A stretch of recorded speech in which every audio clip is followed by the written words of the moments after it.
Bonjour à tous et bienvenue à ce 15 minutes de grâce et de vérité avec le pasteur Mickey Hardy. Aujourd'hui, je vous ai réservé un très beau cantique qui va vous encourager. Je suis sûre que beaucoup d'entre vous ont besoin d'être encouragés et d'être rassurés que même que vous passez à travers des situations difficiles, à travers l'eau et le feu, le Seigneur ne vous abandonnera pas, il sera avec vous. Donc sans plus tarder, sois fort. Sois fort. Je suis avec toi, sois fort. Je suis avec toi, sois fort. Je suis avec toi, dit ton Dieu. Sois fort. Je suis avec toi, sois fort. Je suis avec toi, sois fort. Je suis avec toi, dit ton Dieu. Je t'ai racheté, appelé par mon nom. Tu m'appartiens. Si tu passes à travers l'eau et le feu, je serai là. Le feu ne te submergera pas, le feu ne te brûlera pas, car je suis avec toi. Sois fort. Je suis avec toi, sois fort. Je suis avec toi, sois fort. Je suis avec toi, dit ton Dieu. Dit ton Dieu. Dit ton Dieu. Amen. Je suis sûre que ces quelques paroles nous ont encouragés et nous ont rassurés que peu importe les situations que nous traversons, le Seigneur est là et il est fidèle. Donc sans plus tarder, nous allons accueillir le pasteur Mickey Hardy qui va continuer à nous parler de ces fameuses paroles des apôtres. Et cette fois, il va parler du chapitre 4 des Éphésiens au verset 30, où l'apôtre Paul nous encourage à veiller à ce que nos cœurs n'aient pas de l'amertume, n'aient pas de la critique, et que nos cœurs soient vraiment bien devant le Seigneur. Donc sans plus tarder, ouvrons nos cœurs car cela va certainement nous confronter quelque part. À tout à l'heure. Frères et sœurs, je suis sûr que vous aimez chanter, louer le Seigneur avant notre petit partage et nous remercions Audrey d'être avec nous à chaque fois que nous partageons l'Évangile. Donc, nous vous rappelons que ce programme, c'est 15 minutes de grâce et de vérité. Et nous parlons sur les déclarations des apôtres. C'est-à-dire, nous cherchons un verset dans la parole de Dieu et puis nous commentons un petit moment pour nous encourager, nous édifier et nous faire comprendre davantage le plan de Dieu et surtout de nous faire connaître ce que Christ a accompli à la croix. Amen. Donc c'est très important, je crois, et nous allons lire aujourd'hui dans l'épître de Paul aux Éphésiens, dans le chapitre 4, nous allons lire deux versets, le verset 31 et le verset 32. Éphésiens chapitre 4. Donc, que toute amertume, toute animosité, toute colère, toute clameur, toute calomnie, toute espèce de méchanceté disparaissent du milieu de vous. Soyez bons les uns envers les autres, compatissants, vous pardonnant réciproquement, comme Dieu vous a pardonné en Christ. Quel verset vraiment important où nous voyons combien nous avons besoin de préserver notre cœur, que toute amertume, animosité, colère, clameur, méchanceté disparaissent au milieu de nous. C'est vrai, c'est tellement facile dans notre vie de tous les jours, en faisant face aux situations, dans notre communion avec les frères et sœurs, que ce soit dans notre travail, dans notre relation avec notre femme ou notre mari, nos enfants. C'est tellement facile de garder de l'animosité, garder d'amertume dans notre cœur vis-à-vis de quelqu'un d'autre. Et là, non seulement l'apôtre Paul nous encourage à ce que rien de ces choses ne soit gardé dans notre cœur. Et pourquoi notre cœur? Parce que c'est là, c'est dans du cœur que toutes ces choses emmènent toutes sortes de pensées en même temps. Quand notre cœur se gâte, tout notre être est gâté. Je suis sûr que vous pouvez remarquer que quand quelqu'un, un frère ou une sœur, gâte son cœur, ben rien ne va plus. Rien ne va plus. Toute sa vie entière, tout ce qu'il fait, tout ce qu'il dit, la manière qu'il voit les choses, tout est en dessus-dessous. Comme quoi que c'est important dans notre relation avec les gens, dans l'Église et en dehors de l'Église, de ne rien garder dans notre cœur comme amertume, animosité, etc., méchanceté, mais de pouvoir tout relâcher. Et le chrétien souvent ne réalise pas.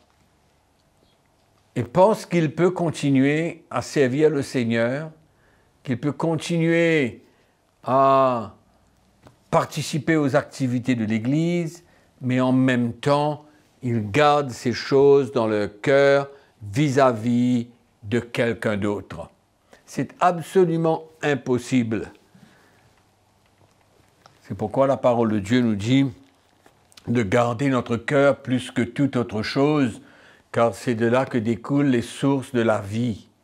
Amen.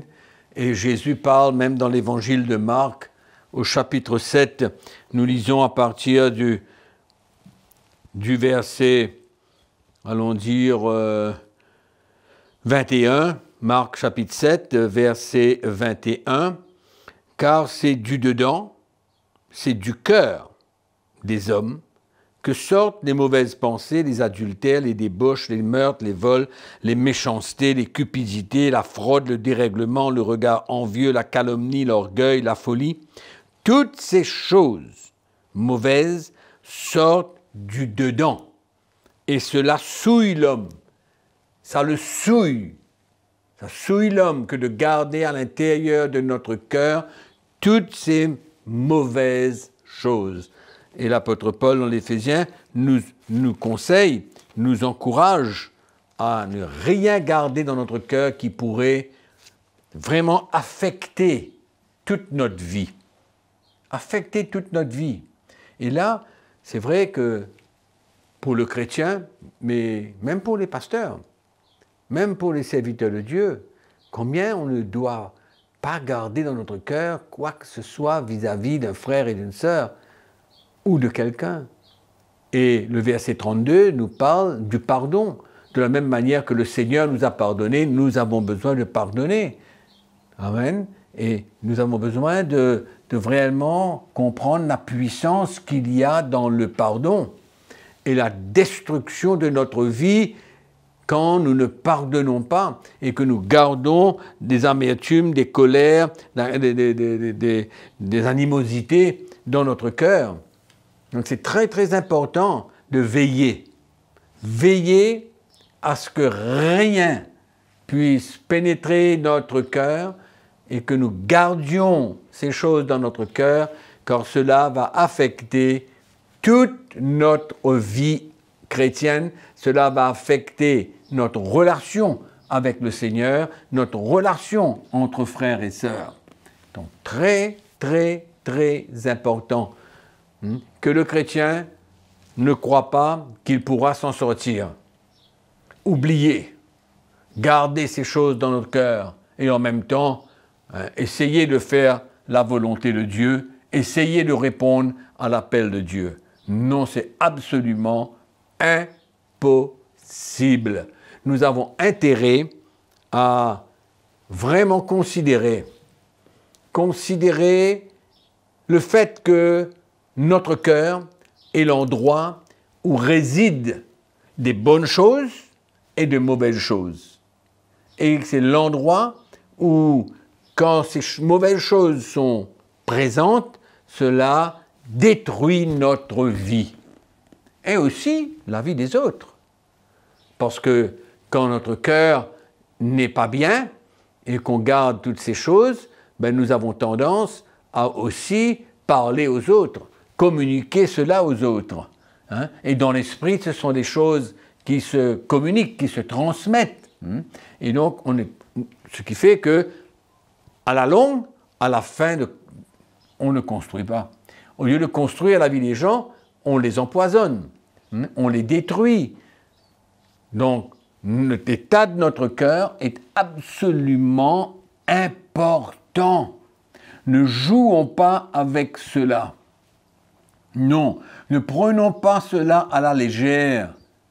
Que ces quelques paroles que l'apôtre Paul mentionne ici nous encouragent. Il nous dit que toute amertume, toute animosité, toute calomnie, toute méchanceté, rien ne doit demeurer dans notre cœur. Je ne sais pas comment mettre autant d'accent là-dessus, parce que j'ai vu des chrétiens détruire leur vie, s'éloigner du Seigneur, briser des relations, parce qu'ils gardent dans leur cœur certaines choses, des blessures, ou quoi que ce soit, une animosité, n'importe quoi. Nous avons besoin de nous assurer que tous les jours, quand nous allons au lit, notre cœur est clair envers tout le monde. Amen. Et à partir de là, il y a une bonne base dans notre vie pour nous permettre de servir le Seigneur, de demeurer dans la paix, de ne pas être troublés par toutes ces choses qui nous fatiguent.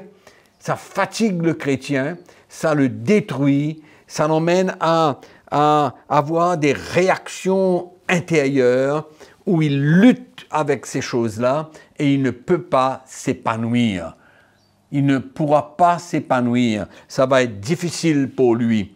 C'est pourquoi je veux vous encourager, comme l'apôtre Paul, que rien de ces choses ne soit présent dans votre vie. Quoique ça peut être difficile, quoique, allons dire, dans la relation avec votre mari ou avec votre femme, souvent, c'est là où ça se passe. Souvent, c'est là où ça coille, c'est là où on lutte.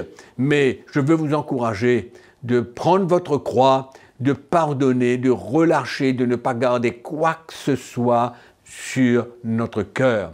C'est primordial, mes frères et sœurs. C'est un petit enseignement, un petit encouragement de base, parce que beaucoup de chrétiens n'arrivent pas à garder leur cœur et à faire de sorte que leur cœur contient beaucoup de ces petites choses qui rongent, qui sont comme un cancer dans la vie de beaucoup d'entre nous. Donc c'est très important que nous puissions vraiment vivre la réalité de ce texte. Et je lis un verset dans Hébreux chapitre 12 pour juste terminer cette session.